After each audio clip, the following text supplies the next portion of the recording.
سلامونه دوستانو، دغه په سیډ باندې ستاسو ته کومه ویډیو معلومیږي دا د افغانستان د وزیر خارجه امیر خان متکي ویډیو ده، کوم چې دی په کابل ښار کې په موټرسایکل باندې روان دی او خپل کارکوونکي یعنې خپل سیکورټي ګارډ کوم چې له ده سره ساتونکي دي هغه په موټر کې ناست دي، له ده نه ویډیو جوړوي. نو دوستانو د دغه ویډیو نه مراد دا دی چې په افغانستان کې اوس امن دی. افغانستان اوس هغه هیواد نه دی چې د بهرنیو هیوادونو د بهرنیو پالیسیو جنګونه به په افغانستان کې شروع او د خلکو مندې خوندې به کونډېدلې بورېدلې به.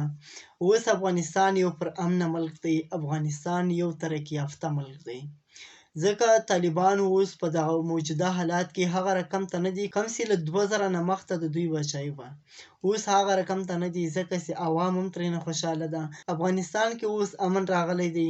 اوس دغه ویډیو چې کومه امیر خان متکي کړې ده، دغه ویډیو کې ښکارېږي چې یو دونه غټ وزیر ده، د بهرنیو چارو وزیر ده، د افغانستان لپاره په بهرني هیوادونو کې کار کوي.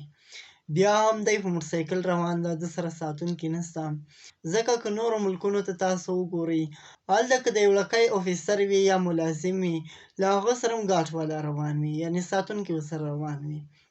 نو دغه د افغانستان وزیر خارجه امیر خان متکي دی چې په موټرسایکل روان دی. نو اوس په افغانستان کې امن دی. افغانستان اوس د بهرنیو جنګونو میدان نه دی. افغانستان به ترقي کوي، افغانستان به مخته ځي. خو طالبان چې کوم دی دا ټیم په افغانستان کې په موجوده حالاتو باندې دوی کار کوي او افغانستان ته ګټې راوړي.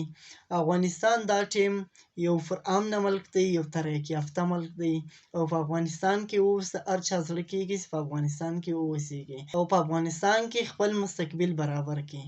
نو دغه د امیر خان متکي ویډیو ده، تاسو یې وګورئ چې په افغانستان کې اوس څونه امن دی او افغانستان کومې خواته روان دی.